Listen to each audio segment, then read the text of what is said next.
TV shows or anything? Oh yeah, I love music. I mean, on television, I love Game of Thrones. I'm so mad it's gonna take so long to get the next season. And that's really fun. It's really fun to bring people into my world because, you know, I go to San Diego every year for Comic-Con. I just go to see all my friends and go to the parties and stuff. And I brought my friend that I was seeing last year, and he got like really geeked out, and he's in his own world of fame, but it's different from my world. So he was like, "Yo, that's Khaleesi's homegirl!" Like he got really geeked out at the parties because all the people were there. So I do that too. Like sometimes I'll go to a friend's party and I'll see somebody. I'm like, "Hey, that!" I'm like, "Oh, I don't know them. They're on TV." What else? Oh, you know what? I just started watching Girlfriend's Guide to Divorce. Have you guys watched that? Yeah. It's so good, right? It's very relatable because I just got divorced. But yeah, and I love music. I don't see a lot of live music, but I do love it. Yeah. Hand up for the next question. I'll bring you a mic. It's gonna be so long if y'all don't ask me questions. What challenges you had to deal with developing Abaddon Supernatural? Oh, thank you.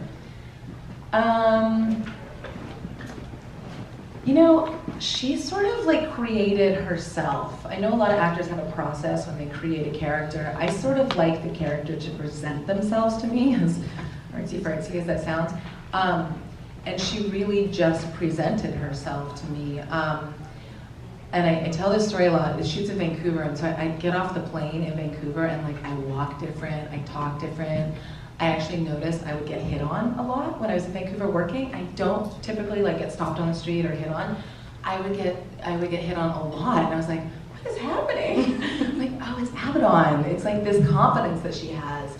So that was amazing. Just sort of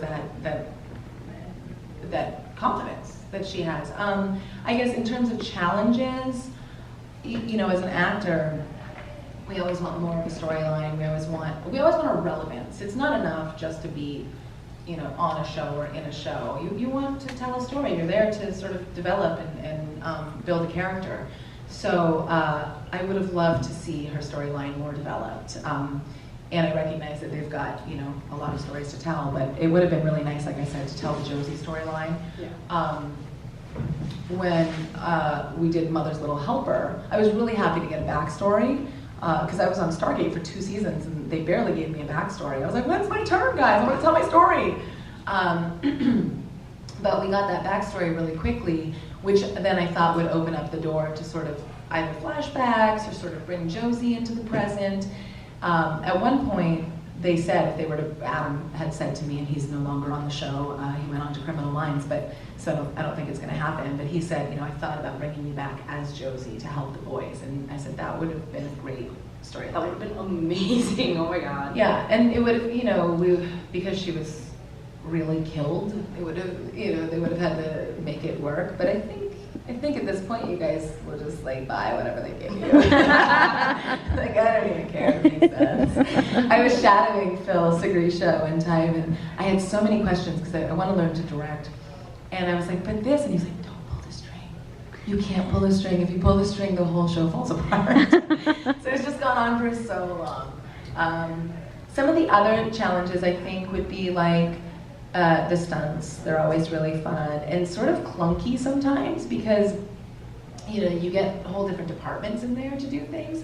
So the final death, they had me up on wires, and I've told this story a few times, so forgive me if you've heard it, but they had me up on wires and they had us in harnesses, and Jensen had to be pulled against the wall, and then he stabs me and lifts me up with the blade.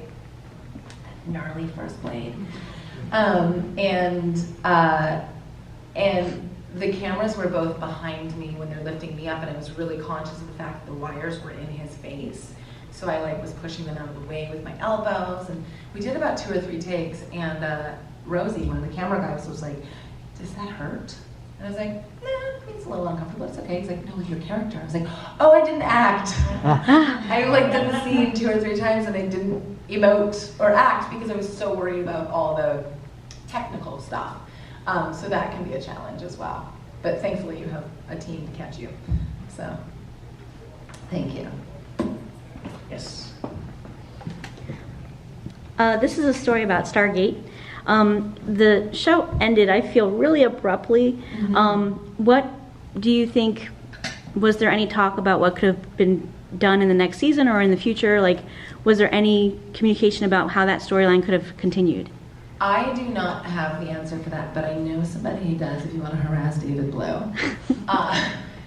He apparently knows what Brad's intentions were for the third or possibly a follow-up movie, a wrap-up.